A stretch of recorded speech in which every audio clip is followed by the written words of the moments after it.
To empathize is not to pity, but to participate, to involve one's emotions in the understanding, in the caring about another person's feeling. And this video is about empathizing with men in American culture.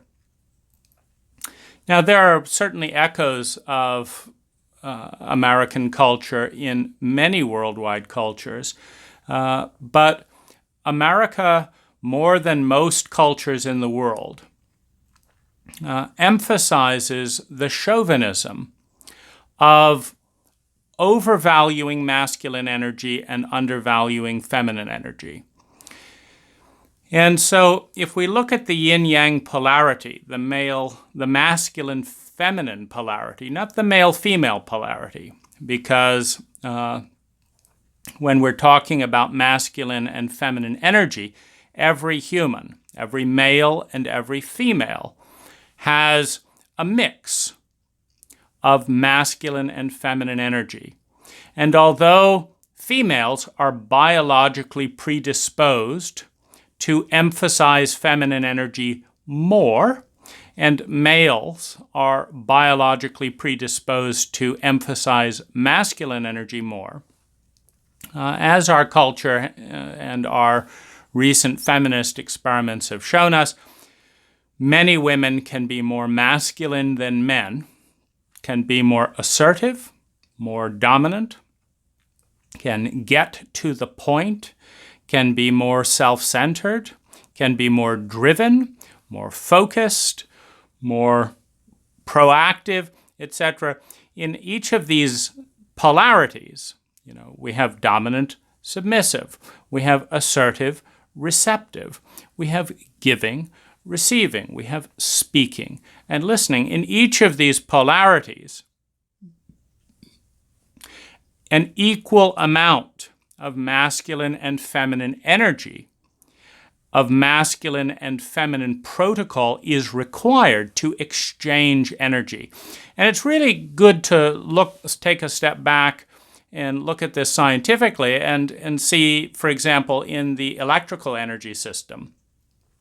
What do you think a scientist would say is more important, the plug or the outlet? So the outlet is where the power comes from and is accessed by inserting the plug. And the plug is what accesses the power and delivers it to the equipment, to the machinery. So in the flow of electricity, would you say that an outlet without a plug or a plug without an outlet is more important? And a scientist will laugh in your face and say it's absurd. You need both. They are equally important. A battery designer would say the same thing. You need a negative charge and a positive charge. That's what delivers electricity.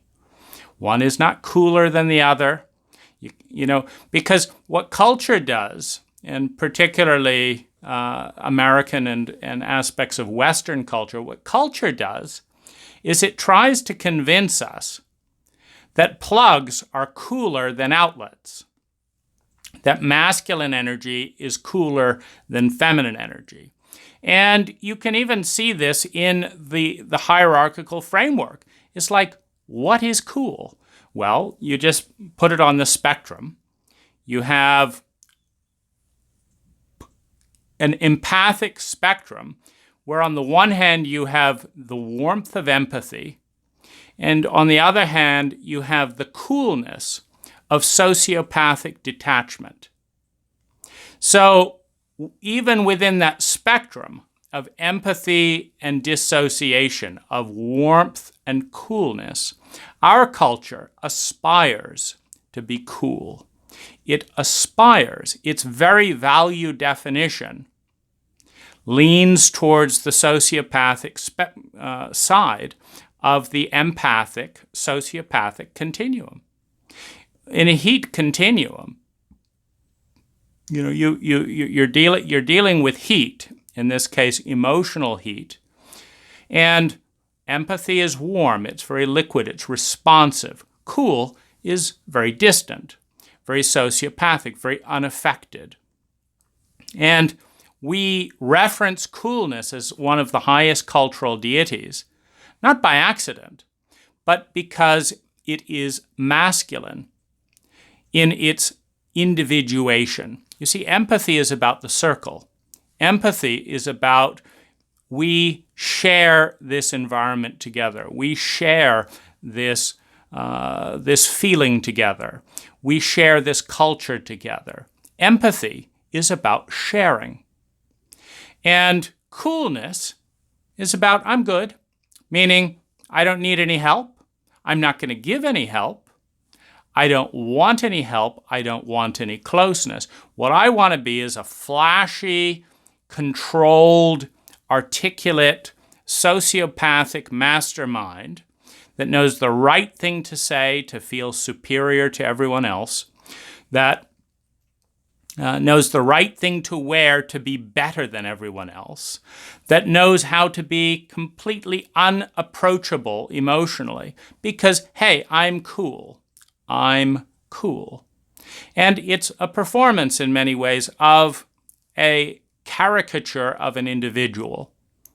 And that is the highest aspiration of our culture, meaning our culture is so fucked up in terms of its depth of confused emotional pain and shame and humiliation and uncertainty. And it's so fucked up that rather than fix or understand or empathize or heal that morass of emotional energy being feminine, the goal is to dissociate from that energy and to convince others that we are not affected, we are not touched emotionally by either our own emotional deficiencies or anything else going on in the world because we're cool.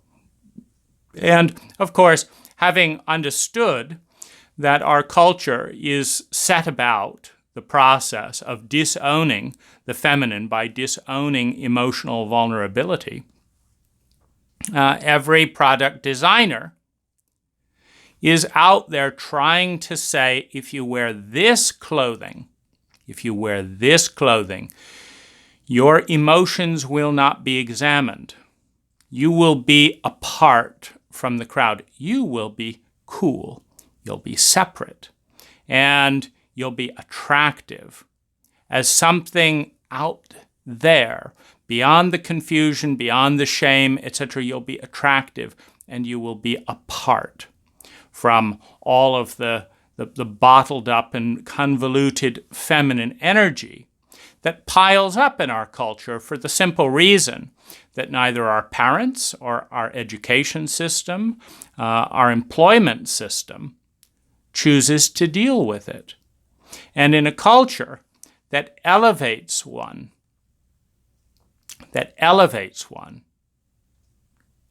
as a result of dissociating from that confusion, pain, etc. And so this is a cultural environment that I'm going to look at from the angle of men. Now, as a young boy, we come in, of course, with a whole brain, and there have been 10,000 cultures in human history. And among those cultures, many of them are pretty phenomenal and emotional. Many of our tribal cultures included about 4 hours a day of presence, of introspection, of dance, of chant, and what's being worked through in these rituals, in these activities, is heart, mind, body integration. Our feelings, when you grieve the dying through a chant from sunset to dawn, you honor the loss, you honor the feeling, you honor the chemical residue in the body. You see, we build up real relationships through integrating chemical memory in the presence of others. As when we're around someone, we have a certain biological response. And the more we are around someone, the more we develop the ability to interface, to relate to another human being by and through that biological response. By and through that biological response, we develop an ability to attune, to dance with the other person's energy. We say, there's this part here, and there's this part here, and when I do this, this happens. When I do this, this happens. And when I do this, this happens. And when they do this, this happens. And when they do this, this happens. And it's familiar because, like all patterns, they are repetitive responses. And so there's a biological system within our body. To relate to each human being, we have a regular, present physical interaction with. A regular, present physical interaction with. We have a part of our body that is designed, a neural net, so to speak, just to interface with that person. Their feelings, their facial expressions, their thoughts, their activities. And when that person dies, when that person moves away, and we are no longer in physical presence, we lose that physical part in our own body. That neural net, those memories, those muscles. You see, the muscles that shift a little bit, the facial posture, the physical posture that shifts a little bit because we're with this person rather than this other person, that dies because it's no longer exercised. It fades away because it's not built up. You know, it'd be like as if you have a certain relationship with your barbells in the gym, and your body gets to know the feeling, the smell, the taste, the exertion of that relationship. And then one day, no more gym, no more barbells. And the muscle atrophies. The relationship dies. And it's important to understand that 99.9% of all cultures in human history have been proximity-based. Meaning, over the last 100,000 years, in the roughly 10,000 languages and 10,000 cultures that have come and moved and grown and evolved, most people have been spending intimate time with 100, 200, 30, with at most 150 people. And there's been intergenerational patterns, intergenerational dynamics in that process. So you got to see how the son echoed characteristics of the father. You got to understand how certain family systems and patterns were passed down.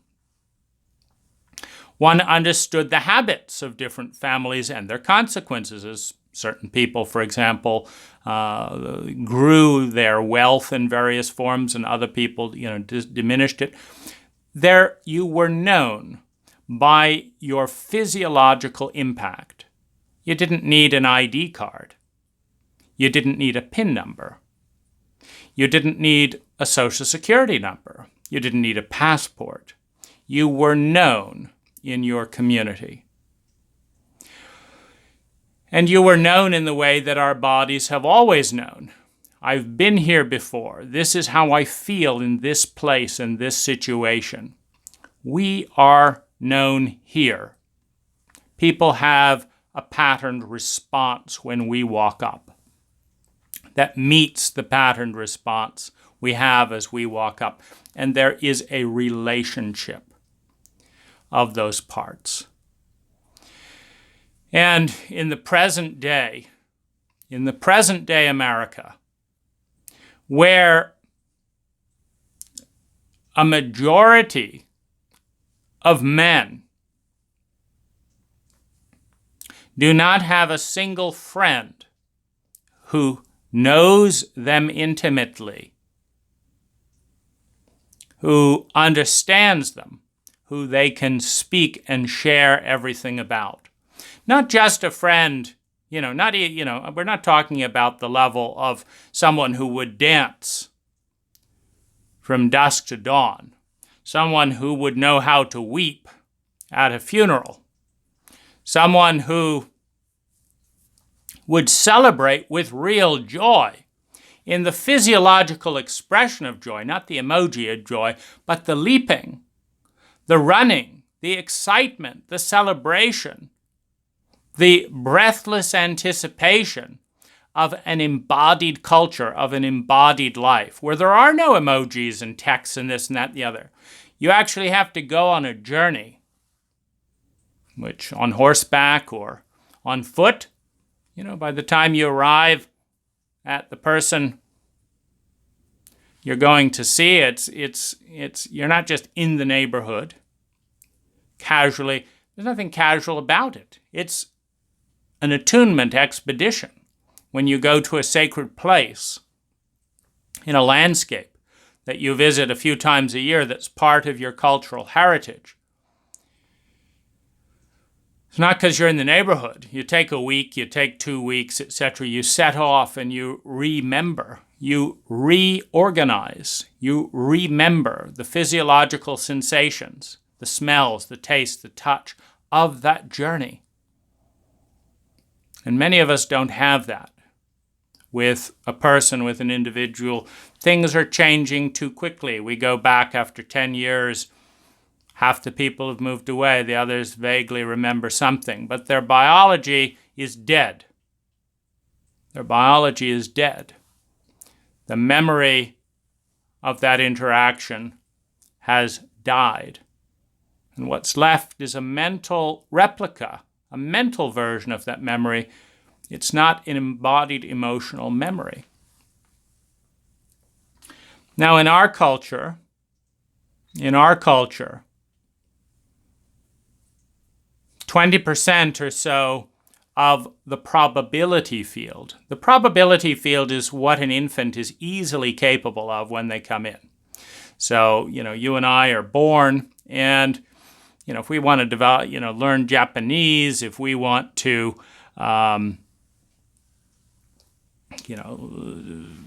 eat raw fish and rice, if we want to, hunter-gatherer here, the infant has no trouble adapting into all of these terrains. An infant born today can be born into an Amazonian tribe, can dance the hunting dance, can dance the war dance, can dance the peace dance, the celebration, can dance the dying dance, the grieving dance, the birth dance, the birth song, meaning it's synesthetic. You've got sound and touch and smell, and they are alive and they're beautiful. I was in the Batak tribe on Palawan in the Philippines, and they're basically given land in which to do what they want, and also given a few kilograms of rice every year or every month. But within that framework, they live out their tribal way of being.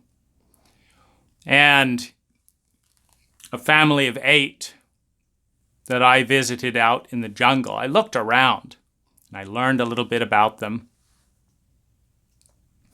And it was so beautiful to see the absence of fear. I'm walking into their yard, basically. They have no fear. The way an American would have terror and call the police if they were to walk into our yard. They're these weird people. They have different skin color. They're walking into my yard. What are they doing? Get them out of here. Call Homeland Security. They had no fear. They had no fear. They had no rigid, brittle boundaries that I was violating. They had a curiosity. They invited me to sit down. They were generous. They were courteous. They were present. They had no cell phones. They had no anxiety, no attention deficit disorder. They were present. And there were several generations. And there was harmony. And it was very, very, 200 square feet for 8 people. Their choice. They made their hut out of bamboo with $100 of nails, and they rebuilt it every 8 years. So every 8 years, they spent $100 on nails. And that was it. That was the cost of living. And their soundscape was so beautiful. Birds, silence, a background river. It was a beautiful soundscape, uninterrupted, unviolated by culture. And their visual scape was as serene and magnificent. Nicer, as a landscape designer, I can say that their visual scape, their landscape, was more alive, more dimensional, more graceful than anything I've designed, more beautiful. And the touch, and the fruits growing nearby, the touch, the taste, more alive, enjoyable. Nothing to be afraid of in this dynamic. The breath, the air, cleaner, enjoyable, beautiful. All of the senses engaged. A gift. Beautiful, beautiful landscape.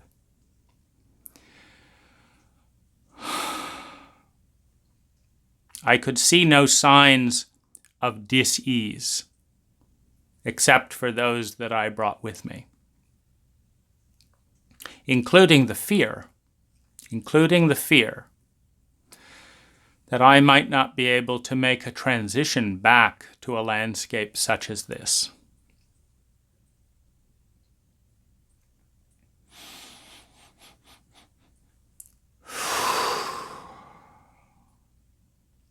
This is not a landscape in which we are born.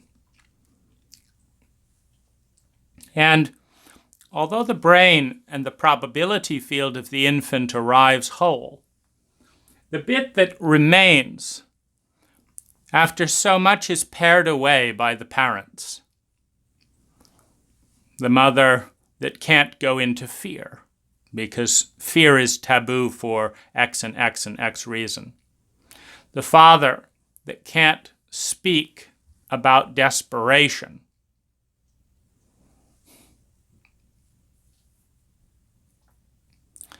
the grandparent, if present at all, who cannot voice an emotion. When we have starved and strangled landscapes. In our culture, we have gadgets galore, and so this part of the brain lights up. But there's something very deep, feminine, and emotional that is starving for exercise, that is starving for daily breath, and that does not occur. And so what is already dead in the parent's brain and physiology dies in the infant. So that what remains is that which can be exercised and engaged with by both child and parent, which is mental activity, which is physiological skills, which is technology. It is all in the masculine domain. Now, this results in pain and loneliness. My predominant experience as a boy growing up in the United States is of pain and loneliness. Pain and loneliness and fear. Fear of what? More pain and loneliness the next day. Because, truly so, fear is the anticipation of pain in the future. If you have no pain, you have no fear. Children who are born without any nerves that give them pain signals, they have no fear of dying or hurting themselves. They will happily run into a glass table, cut themselves, and feel no urgency in response. They have no pain. So they have no fear of pain. And so their lifespan is very short, except for the over-anxious parents who are terrified of their children bleeding to death because they're not responding to pain.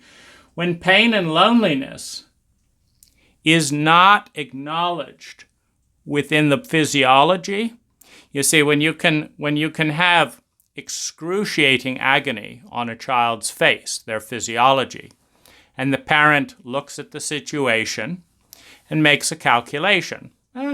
This is about right for our culture. Their physicality is not in jeopardy. I'm not going to be shamed for this particular dynamic, so it's no big deal. The pain and loneliness of my child is no big deal. And so we patronize the little boy and say, go off and play, you'll get over it. Your pain and loneliness doesn't exist in this culture. It gets bulldozed under with the laughter, with the impatience, with the humiliation, with the shame of it doesn't matter. You don't matter emotionally in your feminine self. It doesn't matter. It gets buried. Now, this process of burying pain for me went on, 0, 1, 2, 3, 4, 5, 6, 7. But around 7, the pain and all that's being buried is starting to try and heave up from, it's buried under a few feet of soil. Everyone's pretending it's not there. Everyone's pretending it's fine. Everyone's pretending that feelings don't matter, part of our sociopathic coolness. But it's kind of wanting to come up. But by that time, the 7-year-old understands that direct raw pain does not get anything but being put in your room. Go into your room to be punished for having feelings. When you stop feeling grief, rage, helpless, blah, blah, blah, you can come out. Go away and be punished with further emotional isolation until you agree to not have feelings and be lower on the sociopathic continuum. So you're up here, you're emotional, and you want us to be emotional and understand what's going on. We're not doing it. You come down to us where feelings don't matter. When you do that, you'll be okay. Otherwise, get the fuck out of my space. And this is done to break the heart, to break the soul of our boys, so that they can attune to the very cold sociopathic continuum on the empathic sociopathic continuum, very cold, where they can be functional and can start fitting in to the role, the mantle, the cookie-cutter shape of what it is to be a man valued for competency, valued for wit, valued for dexterity and language, valued for money and dependability, valued for physical beauty, for dominance, another form of competency, and devalued for helplessness, for not knowing, for having deep feelings, for being sensitive, etc. So we have this equation handed to a 7-year-old. And so, like most people stuck in a tailwind, it's a tailspin dive down into more and more pain, where the more pain you express, the more you're hurt. And the more pain you express, the more you're hurt. So there's a certain dissociation at some point that says, okay, you want to play the dissociation game. Okay, all right. Let me see how I'm going to manipulate you. How I'm going to manipulate you to feel that I value, that I'm valuable, to get some of my needs. And this is in this descent in manipulation, or into the adaptive personality of every boy, is a very normal, and to the degree that our culture is sociopathic towards emotions, necessary transition for coping and survival. Because the person who is just overwhelmed with the grief of it all and is marginalized further and further as a shame-based object, as the object that carries the culture's shame and embodies it, cannot cope and learn to regulate. It's just there's too many pains and griefs. So there's a shutting down. And I remember shutting down and learning to manipulate. Learning to manipulate my siblings, learning to manipulate my parents, learning to manipulate myself, learning to find the patterns that allowed for ranking, that allowed for some degree of praise or acceptance, some degree of love and belonging, some security in my survival.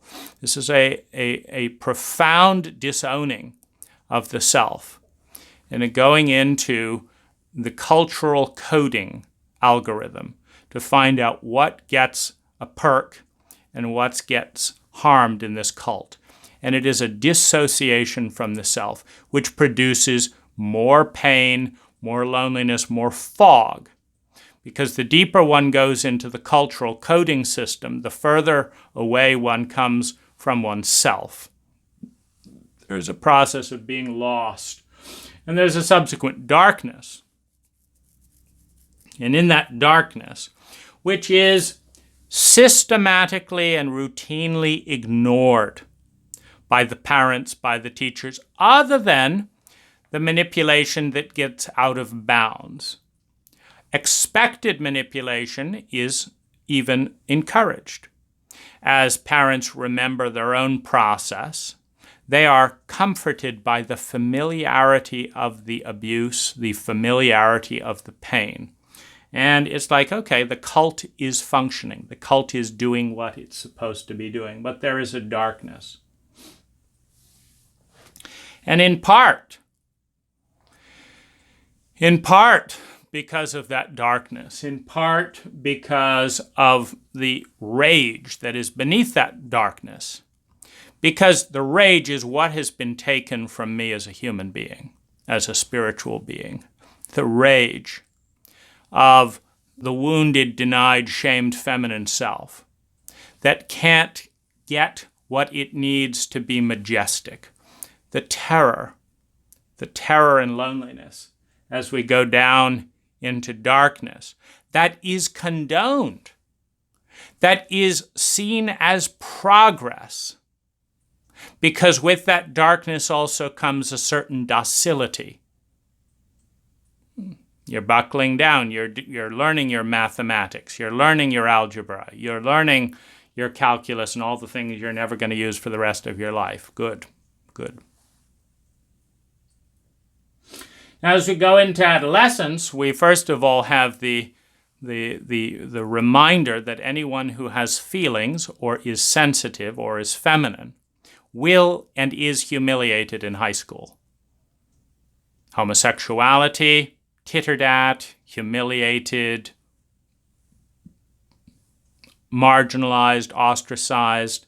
Kindness, helping the people who need the most help, the misfits, etc., etc. Again, very suspicious to be teased, humiliated. If you fall in love and find yourself betrayed by your own physiology into your feminine self, and you show a sense of innocence or wonder towards a lover, you will be circled, ostracized, and humiliated by being teased for not knowing what is by its very nature a new experience. Oh, they're kissing. So you're having a new experience that involves going in the unknown. And so everyone gathers around to humiliate, to amplify attention on the fact that you don't know what you're doing in feminine terrain. There's not, let's leave them alone, they're learning how to kiss. This is an important part of life. Wow, good for you. There's this, we're going to hurt you as you get near your feminine self. And you will be humiliated. You will be humiliated first and foremost because your parents didn't model how to relate well, so you don't know.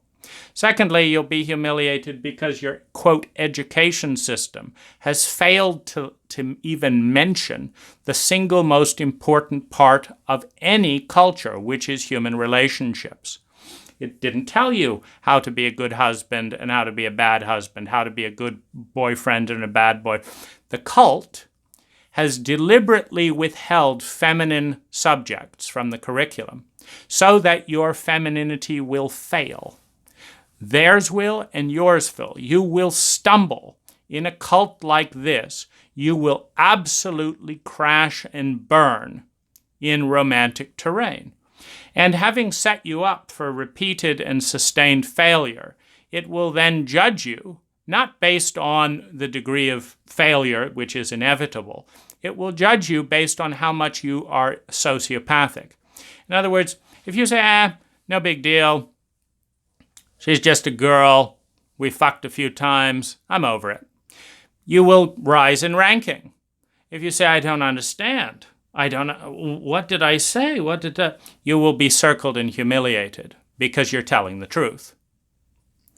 Everything feminine about you will be stabbed and crucified in high school after being set up to fail. Now, this creates shock and numbness, which further leads to the burial. Everything beautiful about yourself, everything feminine, everything real, has to be buried under in order to protect oneself from the barrage of the vultures that have been trained by the cult to prey on feminine vulnerability.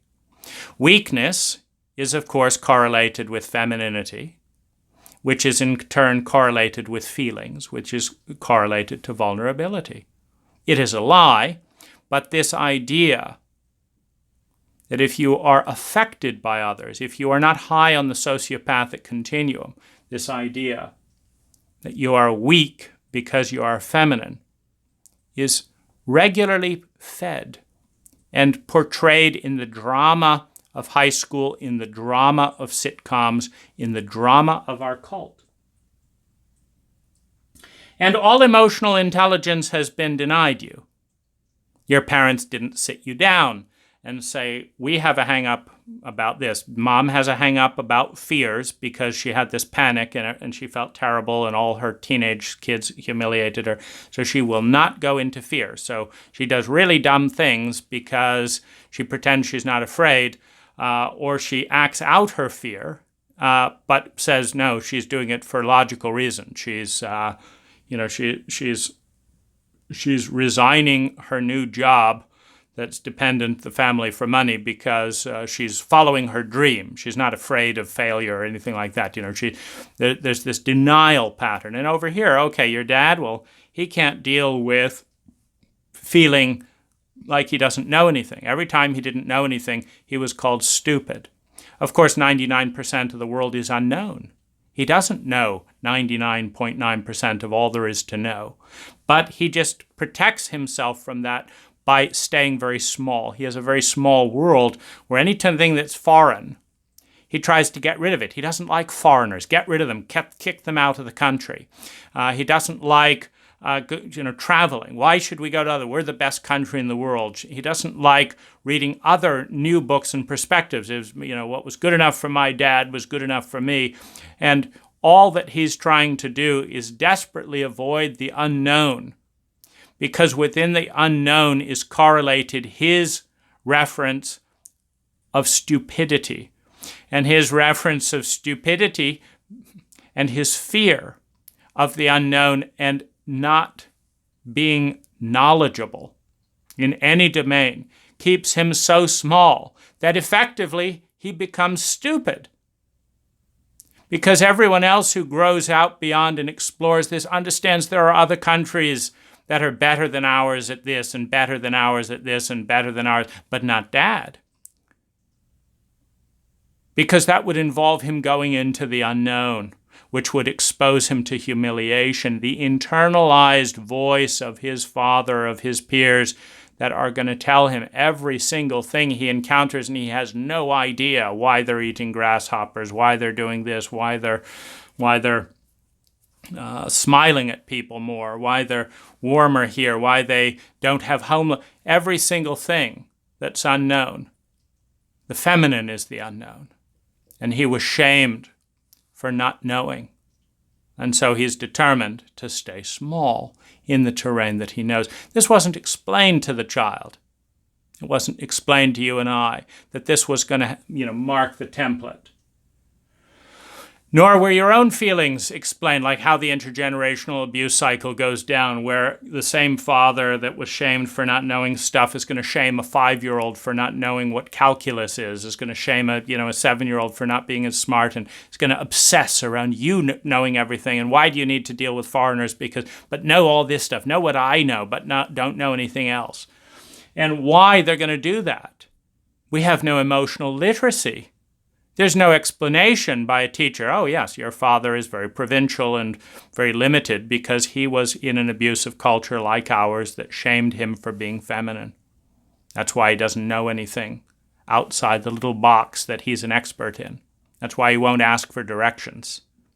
These are the things you need to know in order to understand your parents, and we're not going to tell you. We're not going to tell you because that would honor the feminine in you as a man.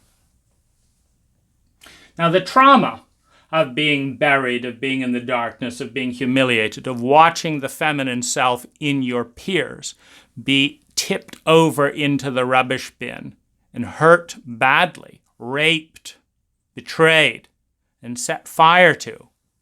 And then everyone walks away as if nothing was murdered.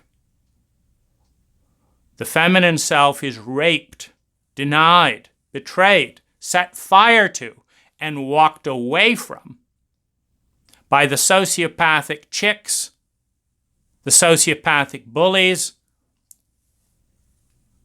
the jocks, the politicians, the liars that rise in rank, much like Nazi Germany's rise in rank, based on the brutality towards a minority, the dissociation with the shadow. These are the ugly parts in other people. They have nothing to do with us, and we want to kill them. We want to kill them. We want to burn them. We want to eviscerate our own shame by externalizing it in a projection and throwing it away. So that when I watch you humiliate someone else for their first kiss, humiliate them, drive them to want to kill themselves, drive them to cut their arms and cut their legs in the darkness of the room, the humiliation, I feel glad that it's them and not me, because secretly I know I have a feminine self as well, and it's not being honored, and it's never going to be honored. But as long as I can join in the evisceration of the feminine out there, I can hide the fact that it's in there, much like Hitler's fanatical obsession about killing off the Jews and hiding his own Jewish ancestry, his fanatical obsession about killing off the sensitive in him while hiding the artist, his fanatical obsession with killing the infirm and the insane while hiding his own insanity. It still wasn't enough for him. It's worth noting that Hitler tested the gas furnaces on 70,000 German children and disabled individuals before he turned his attention to the Jews. In other words, he had already decided that the best way to eviscerate and liberate Germany was to kill those who were defective. So he rounded up people with mental and emotional disabilities. Germans, anyone. He rounded them up and gassed them. And then he thought, why don't we do it to the Jews as well? He did it to his own first. The wound is always perpetuated on the self. It's first given to you by your cult. The brutality, the cruelty, the sociopathic hatred towards Hitler's feminine self was intense and visceral from birth to death. That hatred towards the feminine gets too toxic to hold inside, and it has to come out some way. And we have all these various interesting double standards, of course, because when a woman hates, loathes, despises, and spits on the most vulnerable parts of a man, his feminine self, that's not considered any big deal. But when that betrayal, when that hating, when that hostility, when that cruelty builds up to the point where he cannot engage emotionally because of the shame of being feminine, so he engages outwardly, when he mirrors back the hostility and the hatred towards a woman that was leveraged at his own feminine self, he is beyond the pale in our present culture. He is a horrible human being.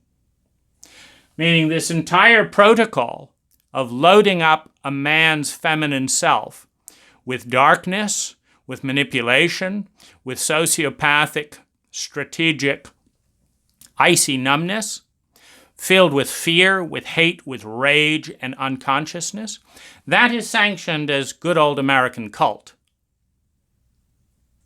The women that show scorn at a man who needs emotionally, and every single feminine self in every single man needs desperately. They need desperately as a result of going through this protocol. The feminine self is barely hanging on, feels terrified of abandonment in every man in this cult. And of course, you have the hostility, particularly expressed with the sociopathic lover. The woman who wants a man who feels nothing. A man who makes her feel superior because he has eviscerated his feminine self. And she will be dominated by that man. She will be submissive, and she will participate in the ritualized evisceration of her feminine self. Because that is, on the high points in the sociopathic spectrum, at the high points in the BDSM spectrum, that is the contract. I want a real man, someone whose heart and soul is dead, who can control and knows how to manipulate a woman, the feminine self. And I will submit to someone who is masterful, articulate, sociopathic, cruel, witty, barbed, who will evoke the feminine in me through pain, who will use me and then discard me. In the contract that both says, his soul is worth nothing and my soul is worth nothing. His heart is worth nothing and my heart is worth nothing. And maybe we can even feel something, a bond, in the shared ritualized abuse of the feminine psyche in both the man and the woman.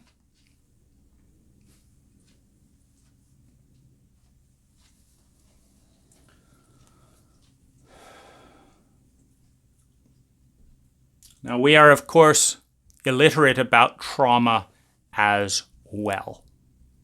We are, of course, illiterate about trauma. And this entire process is a trauma for the feminine psyche, a trauma that leads to dissociation, a trauma that leads to grief, a trauma that leads to rage, a trauma that leads to helplessness. I can't connect this part of myself with this other part of myself. I can't find a place to put this part of who I am within the world in which I live. I am in trauma, in a traumatically illiterate culture that perpetuates the trauma and leaves me alone in shame to deal with it, which terrifies the hell out of me, which humiliates me because I don't know how. And as soon as I admit that I don't know how to deal with it, I am then shamed again for being in the domain of the unknown. For being in the domain of the unknown. So many of these things double back on each other over time. And with that, I'm going to take a break and we'll return after spending some time with the client. I want to bless the field. I want to bless the possibility of what it's like to be a real man on the other side of integrating the wound, of all that is stripped away from our soul and from our masculinity. The healthy masculine being that which protects, which serves, which delights in loving. The feminine, the healthy masculine, which protects and delights and serves our own heart, our own femininity, our feelings, the art, the beauty. We'll return. I think it's fair to say that the pressure to be masculine is stronger with men than with women, though the pressure in a chauvinistic culture is it's equal if one is to have value or social ranking. But there is more shame. There is more shame associated with men not being dominant in masculine traits. And this comes into play when we deal with the scientific reality, which is that between 10 and 20% of human mammalian brains are disproportionately sensitive. Now, this is coming out of Dr. Elaine Aron's work with highly sensitive people. And it's important to understand the cultural difference, or the difference between the culture's definition of sensitive and the scientific definition of sensitivity. So if you think of a microphone, and you have some microphones that are so sensitive that an ant walking would be picked up on the microphone. And that is the perfect microphone to record an ant walking. What is the sound of an ant walking? Well, obviously, to an ant, it sounds huge. You know, it's an enormous vibration, etc. The human ear can't hear it. Now, a microphone that picks up an ant walking might blow an amplifier listening to a heavy metal concert, because it's just so loud relative to the human ear. The amount that you'd have to amp something up before an ant walking would be audible to our human ears is so many times that, a heavy metal concert that starts out loud to begin with, would blow an eardrum. Now, that's the scientific reality of sensitivity. It's a form of responsiveness, reactivity. And it is technically neutral. If you want to record an ant walking, have a sensitive microphone. If you want to record a heavy metal concert, you've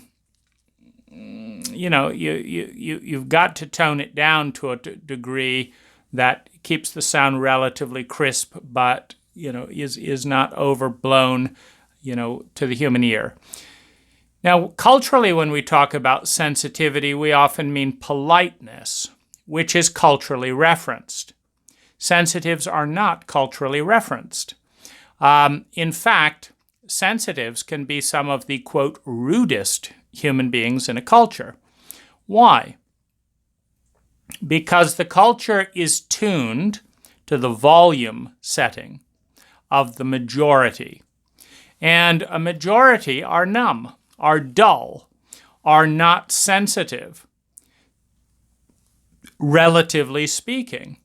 And so the amount of stimulation that is necessary to get them out of boredom and into arousal is quite high. And as a result, the culture is dialed up to a high speed and to a loud volume. Now, this creates an extraordinary amount of pain for a sensitive, someone who is neurologically more responsive. Now, I don't know if you've ever had sound pumped into your ears at 3 to 4 times the comfort level where it's literally painful. I don't know if you've had the experience of drilling your teeth into a point where it's literally painful. I recently broke my elbow, and the separated radial head turned at an odd angle meant that every movement of my arm, was generating 6, 7, 8 out of 10 pain. And the truth is that pain generates irritation, self-absorption, reactivity, disproportionate correlation, dissociation. Leave me alone. Don't bother me with that. Get out of my way. Don't touch me there. That's what pain does. And so when you have, on the one hand, a culture that shames men for feeling, and on the other hand, 10 to 20% of men are in this category of neurologically sensitive, such that far from being polite, they're in pain. They're in pain at the speed, at the intensity of our cult. That has never been so intense, never been so addictive, never been so sensorily saturating. We have scientists working on how to addict people to food, and we have scientists working to how to addict people to cigarettes, and we have scientists working on how to addict people to media, to their phones, to advertisements. And nowhere in this process is anyone doing the research and focusing that kind of money and effort to create a healthy, stable, scientifically oriented environment for the majority, and particularly the 10 to 20% minority that are sensitives. As a result, they are in more pain. I, as an American male sensitive, am in more pain as so many different bits of information come my way that get brushed aside, that don't get attended to, because they're ignored in our culture. They come to my attention, and there's no space to respond to that.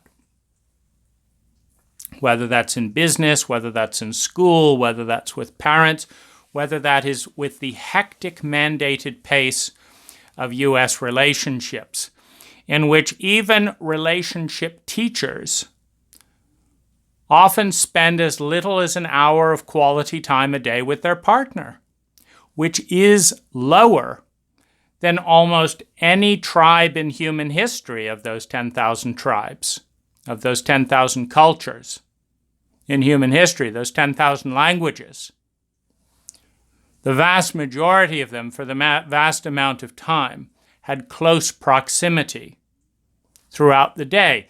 It was only our great innovations in factory chemicals and pollutants, that saw the male and the female being segregated. It was only our focus on war that saw the men going off to have long tours of duty, separate from their families, often being deposited back to the family with PTSD that they were ashamed to discover, did not understand, and used to traumatize their children and spouses, which in turn led to more shame, which often led to alcohol and other addictions to try and manage the explosion as the emotionally violated feminine erupts in response to a sociopathic protocol, be it in Vietnam, be it in Iraq, be it in the young boys that are being shepherded in to video game murder people they've never met in another land using drones. There is a dissociation, a violation, a rape and murder of the feminine psyche who dies going numb in the supposition that that's an okay way to behave. Sensitives are both given the most amount of pain and simultaneously the most invisible, because in a culture that is illiterate to the distinction in sensitivity, claiming to be scientific but not bothering. You see, it's an interesting area of hypocrisy and chauvinism that says, on the one hand, we're not going to study the feminine, we're going to be scientific. And on the other hand, 10 to 20% of your own population is neurologically and disproportionately sensitive to the other, and we're not going to bother studying that biology. And as a result, we're going to inflict enormous amounts of cruelty on 10 to 20% of our population, which, since we are relationally and emotionally illiterate, we're not going to know how to deal with the conflict that erupts from continual chronic physical pain, which is the natural byproduct of turning the volume of reality up 3 times louder than a given individual is capable of processing and digesting. It's no different than if you have someone with a 3 times slower digestive system and you decide you're going to stuff their mouth with chocolate cake until they're sick and have to vomit because their digestive system can't keep up and it makes them sick. So this level of scientific illiteracy in feminine domains, in the domains of understanding the felt state of our men and women in our culture, is a form of cruelty, is a form of disdain towards the feminine, towards relationships, because that's what gets damaged when you have 2 people with very different sensitivity or arousal thresholds, and you put them together unconsciously. That's what gets created. Extraordinary amounts of pain leading to dissociation relationally, which leads to more pain. Because when you don't have the skills, due to a willfully ignorant culture that refuses to teach relational skills in school or at home or at work, just certain boundaries, don't do that, don't do this, don't do. When you don't master skills as any part of the cultural protocol for the most fundamental thing, which is human relationships, as part of the boycott against feminine energy, you now create extraordinary amounts of pain in 10-20% of the population that no one knows how to deal with, no one understands. And so as what happens with all sociopathic treatments of minorities, the minorities are punished with lower social ranking, with dissociation, with shame, and with isolation. Minorities are punished to compensate for the willful ignorance of the cult in dealing with feminine terrain. So many of our men are sensitive, but they are not treated as sensitive. In fact, the stereotype of men is of insensitivity. And this creates a very strange situation where when I do something because it's at my limit of sensitivity, I'm often told that I'm being incredibly insensitive. And I'm being told that as if it has no impact on me, that the environment has no impact on me, being misunderstood has no impact on me, and that the idea that I don't really have feelings or sensitivity because I'm a man has no impact on me, when the exact opposite is true. I'm overwhelmed with impact, and so I cannot afford to attune to the sociopathic environment that does not take my sensitivity into account, that simply says, because you're a minority, and because we as a majority can dominate you and we don't want to understand, we're going to do it, and we're going to punish you for speaking up about it. We're going to punish you and shame you for having feelings about it. And we're going to lower your ranking. We're going to lower your ranking in the social structure because of your reactivity to our insensitivity. We're going to be insensitive, but when you react to that, we're going to lower your rank because we don't want to regulate the environment for that 10 to 20%. It's more efficient to shame, marginalize, and push that lot aside as just weird, as opposed to perfectly rational that people who are born with neurologically sensitive brains. And what about the counter story? What about the fact that nature's been doing pretty well for 5 billion years? What about the fact that other mammalian groups have sensitives in them? What about the fact that tribes throughout history have generally found great uses for their sensitives in shamanic and healing and other areas? And that it's only our juvenile culture, only 400 years old, that manages to shame and humiliate one of its most valuable assets, rather than segment, differentiate, and develop a sophistication.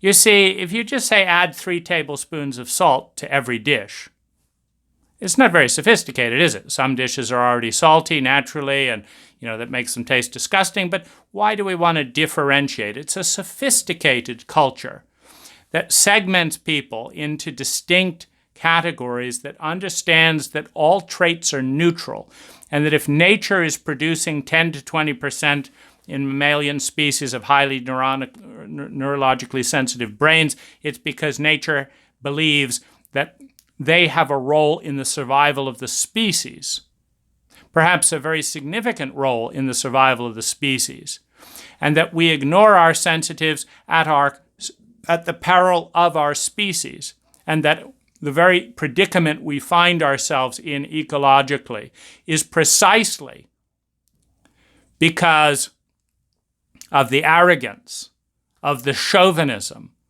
of the willful blindness even to science that sees us strategically and consistently harming our sensitives rather than developing their best traits and allowing honor within the power structure of the group for them to serve in unique roles for which they are ideally suited: attunement, subtlety, art, design, deep thought, healing, innovation, pain elimination. These are traditionally profound roles for a sensitive, and yet we turn so many of them into homeless, into insane people by refusing to attune our culture to their neuronal settings. Now, there's a lot of lies that men have to deal with. I've come to be 44 years old, and no man and no woman and no cultural authority has told me these truths. Why are such obvious truths so difficult to find amongst the mediocrity of daily conversation? Why are so many of us believing and left to believe the narrative, from the radical feminists to the most insane and barbaric of our dissociated males, that men have no feelings, that men are increasingly, as we look in our current culture, bad people, the cause of the problems? Because I would say that my mother damaged, shamed, and violated my emotions more than my father. My kindergarten teacher, a woman, traumatized me more than my male teachers, sending me down in the basement of a kindergarten, telling me I would be eaten alive, sent down in the dark. A traumatized, sensitive child with nightmares, sent into the dark at 5 years old and told he would be eaten by witches. In a dissociated Waldorf community from media, where a child has no context with the outside world, where the teacher and the parent is the dominant force. So, who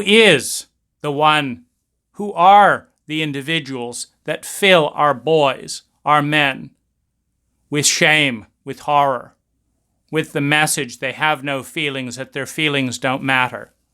Isn't it often the cool chicks at school? You smile tenderly and awkwardly, and they look at you. You know, it takes an inordinate amount of muscle manipulation and energy to freeze a face in the face of a smile. Westerners, we learn this in high school. I can be walking the beaches in Thailand, and I'll see a Thai male or female, and I'll smile, and they will smile back, which takes less energy. It takes less physiological energy to acknowledge and smile. You actually are charged by a smile. Now, when someone smiles and connects in a real way, and I'm feeling choked energetically, I'm feeling blocked in many ways, and so a smile is not natural for me as a Western male in this state.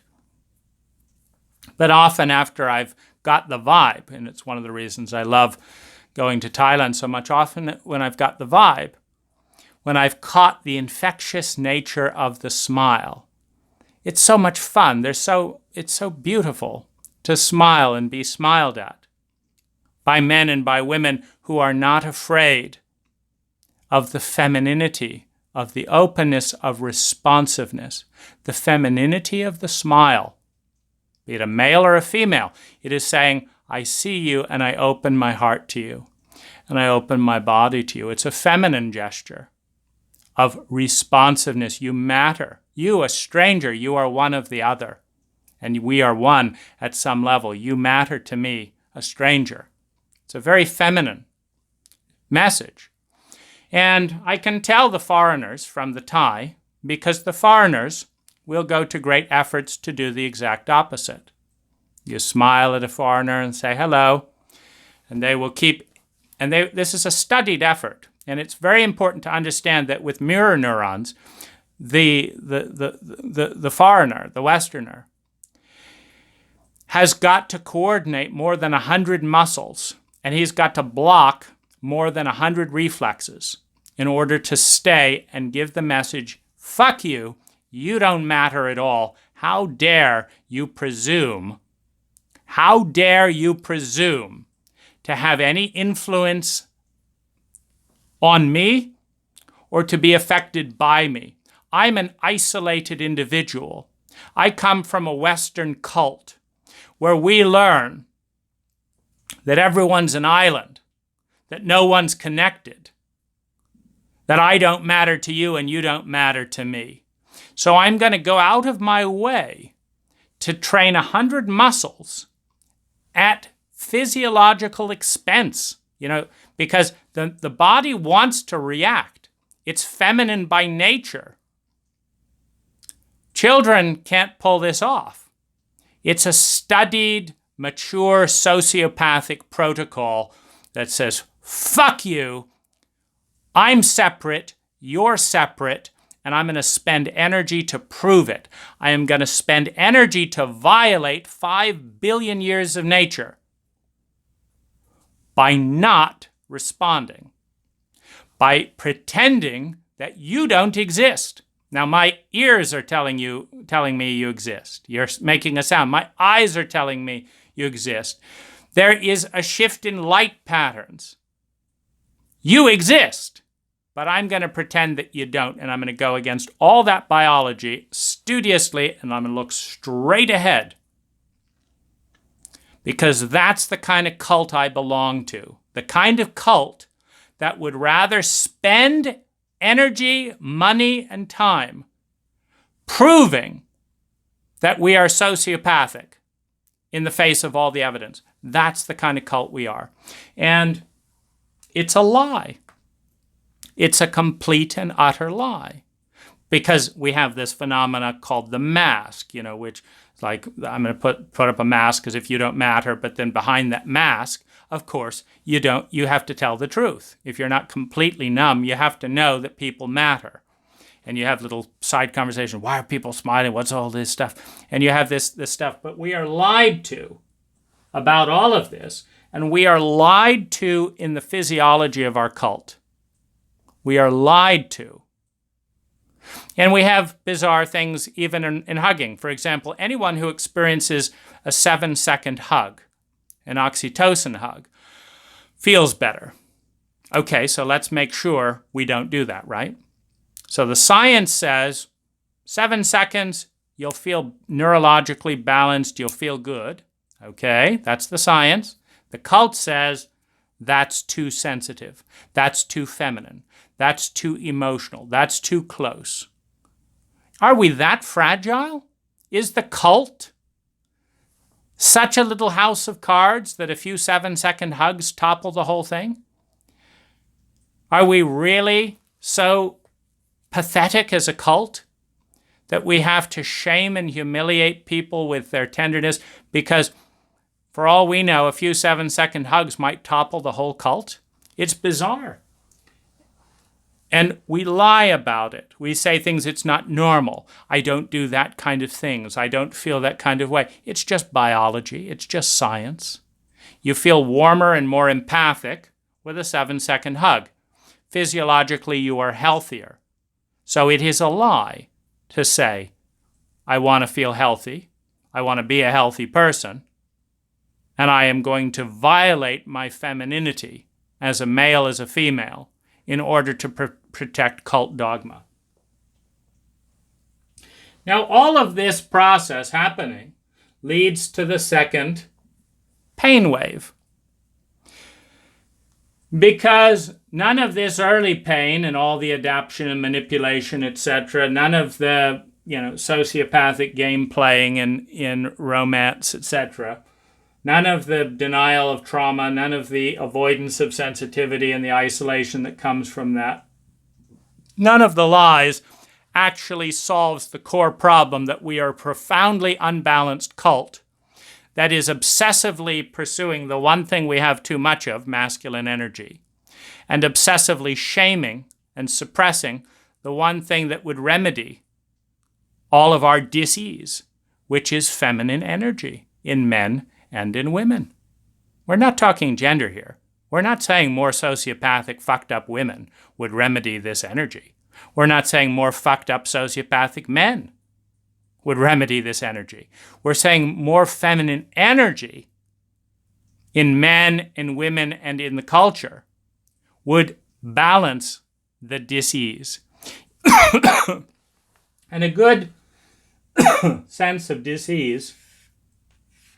So imagine a heavy pole that's up here. If it's perfectly balanced, you can just put a little bit of finger pressure off on the side and it stays balanced. But once you have a heavy load off at a 45-degree angle, it takes 100 times more energy than to keep it perfectly balanced. When masculine and feminine energy is balanced in a man, in a woman, in a culture, it is graceful, it is intelligent. You have way less energy consumption to create well-being. But of course, one's feminine energy is exactly what's being attacked. It's being attacked by low social ranking, lower payrolls. I make less money when I'm feminine. It's a fact. I make more money when I'm masculine. I'm taken more seriously when I'm masculine.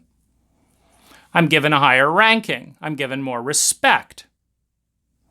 I'm given more courtesy when I'm masculine. But what is needed within me is more femininity. This leads to the pain wave as the cult and the individual collide. As the pain gets deeper and deeper and deeper, with the constant message, go in the wrong direction and we'll appreciate and validate you, go in the right direction to remedy all that pain, and we will shame and disown you. It is a nightmare of a collision between the underlying science of grace and the outer stupidity of a cult that is filled with self-loathing and self-hatred and determined to maintain a dogma of fanatical dis-ease rather than symmetrical balance and grace. Now, the pain wave is met with a particular despair when the success lie is exposed. Now, I hit this around 38 when I looked out at the world around me and I said, I live in one of the nicest regions, in one of the nicest states, in one of the nicest countries, according to sociopathic values. Meaning, if you want to be sociopathic, you don't pay attention to people. You pay attention to things like granite countertops or sunlight or mountain ranges or architecture styles or real estate prices. You do anything but pay attention to the felt experience of human beings. That's the definition of a sociopathic state. It's not about the people. It's about everything else. And so we all know in America that America is a great country, even though most of the people feel miserable most of the time, because we are a sociopathically great country. We don't measure the felt experience of people waking up at 6 a.m. in this country and say, how many of you are feeling joy? How many of people want to die? We don't measure anything helpful like how people actually feel. What we measure is things like how much money did you make, or because that has nothing to do with who you are as a human being. We measure things like how many designer clothes are you wearing, because that also has nothing to do with you as a human being.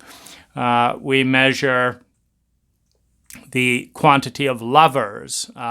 We measure your body toning, because that has very little to do with how you feel. Our models, who supposedly have the nicest bodies, feel absolutely miserable, even more so than the average person in the culture. Meaning, if you want to be particularly miserable in this culture, have a perfect body and go and join the modeling industry, and you will feel even worse about yourself than the average person.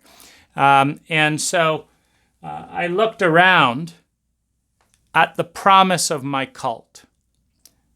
The promise that said if I learned a skill, if I had an education, that if I buried my feelings, that if I learned to be a lover, if I learned to be cool, if I learned to be sociopathic, if I learned to be articulate, if I learned to be witty, if I learned how to put things ahead of people, if I created a nice house, if I had an IRA, retirement account,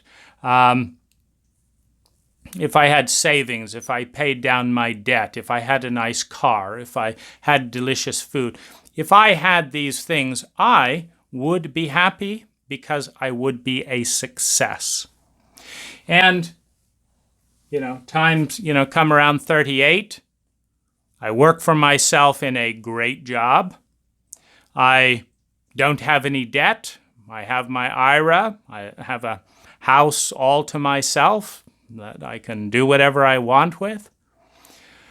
I've got the nicest dining experiences around in the world. I'm in the top 1% of the successful people. There's just one problem. I feel worse than I have felt at any point. Now, there's two parts to this. There's three parts of this. One is, in a sociopathic protocol, the longer you endure the protocol, the more beat up you are psychologically and in the feminine psyche. So my feminine psyche had never been through more beatings than at that point in my life. One. Number two,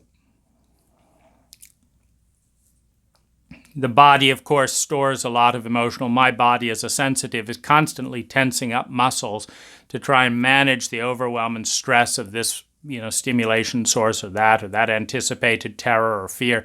It's constantly stressing up. So it's, of course, exhausted after storing 38 years of feelings that nobody is dealing with and nobody is teaching me to deal with in my cult. It's another source of pain. Another source of pain is I have lots of free time.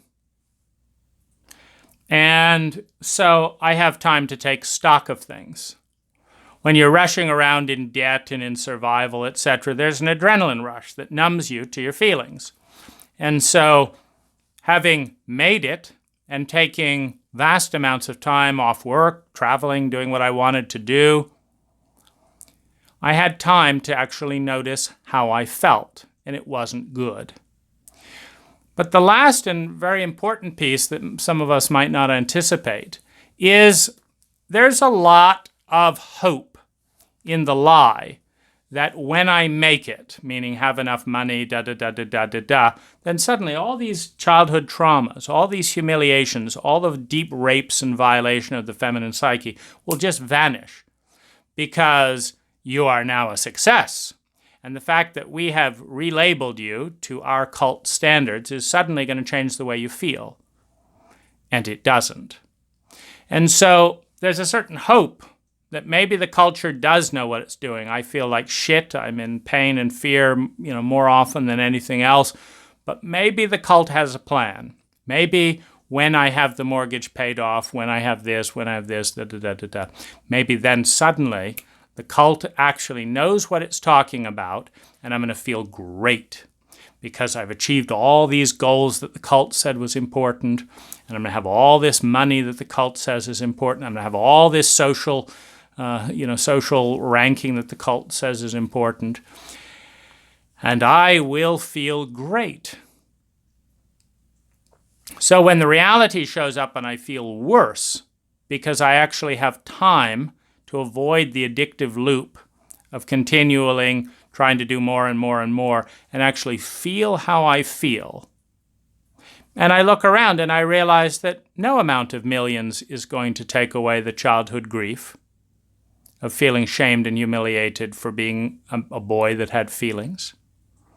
That no amount of money is going to take away from the sadness that as I'm gentle to a woman, she looks down at me in my cult.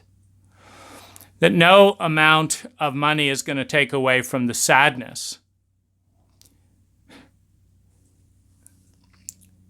that most of the countries around the world will host me and my wife more than my own country. I'm going through a sociopathic torture ritual right now with my wife to actually allow her to legally move in and out of the United States. Now, Thailand can host my wife, the Philippines can host my wife, Indonesia can host my wife, Mexico can host my wife, Peru can host my wife. Dozens and dozens and dozens of countries can host me and my wife, but not my own fucked up, paranoid cult. that's spending my tax money, and yours, I might add, because I've taken $200,000 of time off work to go spend time in other, more intelligent cultures who will host me and my wife and allow the attuning of the relationship to grow. $200,000 out of the U.S. economy, $100,000 which would have gone into public good, and the others would have been spent locally rather than overseas. $200,000 to punish an American man's wife for the absurdity of choosing him as her husband. So when you run into this more and more, you see how, and I see how insane things are, how sociopathic they are. I can do business easier, and that's normal in a sociopathic culture. I can do business with someone all around the world easier than I can marry and love them. Because business in a sociopathic cult is important. So the success lie is exposed when one is successful. When one checks off all the dots and I's of the cult. It says, okay, here I am. Now I'm successful, right? Yes, you are successful. Well, I feel like shit. Well, you should not feel like shit because you are successful by our delineation. Oh, I see. I've got it all wrong. I should ignore my feelings as usual because that's just my feminine self. And I should feel good, though I feel lousy, that I have things that are scientifically not correlated with feeling great. You see, deep listening, empathy, responsiveness, emotional literacy, trauma literacy, a healthy social environment, smiling, these things scientifically make people feel good. You take 1,000 people and you send them around smiling people, and you send 1,000 people and they all stare at each other and refuse to acknowledge, and you see who feels the best after 1 week. Well, the people smiling will be in an ecstatic state. The others will be as miserable and depressed as the typical American. So it's a lie, in other words, that money is going to pay for that. You think that being around miserable people with lots of money is going to suddenly obliviate that scientific reality of our own biology? Of course not. It's a fucking lie. It's fed to all of us, but you don't realize it until you're successful. But then there's nothing to hope for from the cult. You realize it's all up to you. But you are now emotionally illiterate, traumatized, sociopathic, have learned to lie, are sensitive and violated and ashamed of your sensitivity, and have been told a pack of lies with the little bit of your brain that works that correlates with the bit of your brain, the bit of your parents' brain that works. And so now you learn the great truth that the cult doesn't know what it's doing, that the cult is full of shit, which means it's all up to you. Well, happy days. You know exactly how to take care of your feminine self after being taught to violate it for 40 years, of course. No. Once you have gone through the cultural rag tear up and blood and guts machine that is the feminine protocol in this culture, you don't know how to fix it any more than the cult does because they were your teachers. Now, we all know that it's shameful to ask for help because that is to admit that we need something. And we all know that it's shameful to have needs because that's feminine. To meet someone's needs, oh, that's powerful because that's masculine. Here, you're going to die, but here's $1 for a bowl of rice. I just saved your life. Aren't I powerful and important? But I'm going to die without a bit of rice, and all you'll give me is a bowl. Poor me. I'm not powerful. I'm weak because I'm feminine. I'm in a position of need. So part of the chauvinism in the masculine-feminine polarity is I meet the need masculine. I need feminine. So when you need help in a feminine area, It's saying I'm feminine in a feminine area. I'm the client. I'm the student. I need because I feel so terrible. So it's saying I'm in 4 feminine positions at once. I need help. And this creates a target of shame because the culture has taught us in 100,000 images that to be a man who needs help in a feminine domain is lower ranking. Oh, we say things like, oh, isn't it good that you acknowledged your weakness? We say things, but we give 100,000 messages in media and parental training and teacher and all of the different dynamics. I mean, when did a politician, a leader in the cult, ever say, you know, I need help. I don't know how to deal with this situation. I'm not doing a very good job of this. I'm going to seek therapeutic support to be a better leader with your public funds. Now, they may do it secretly, but when did they ever say that? No, that's weak, because they will be humiliated and derided. What? For being feminine. Now, it's, of course, the kindest thing they could possibly do, and we come back to the dynamic between the science that says that if all our politicians would be smart enough to ask for help, the culture and the country would be a better place, and we would all stop feeling so ashamed of our femininity. But we are such chauvinistic bigots that we will not vote for the politician who takes a feminine stance any more than we will vote for women. We will not vote for the politician that takes a feminine stance of admitting that they need help and seeking it, because we are so convinced, ignoring all the scientific data, that to need help is weak, is feminine, and is less than masculine, when in fact, in our culture, it would be superior.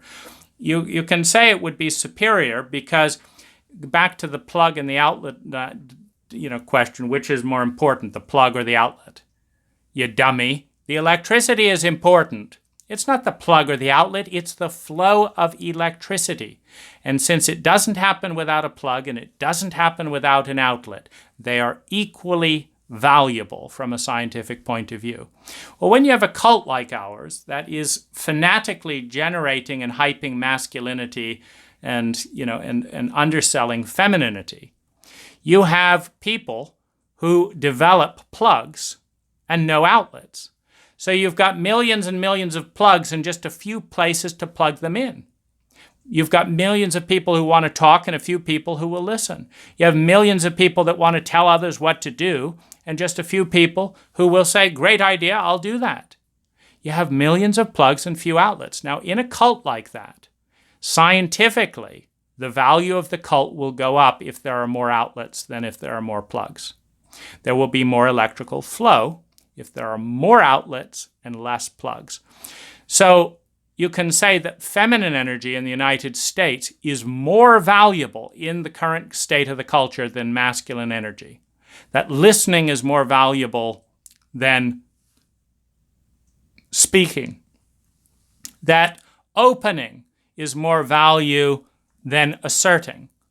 That being humble to the unknown is more valuable than the dogma of asserting what we know. We can say that scientifically, and that part of that would be politicians who asked for help would be more intelligent and valuable to the country than the politicians who do not, who pretend they're always right even when they're lying constantly.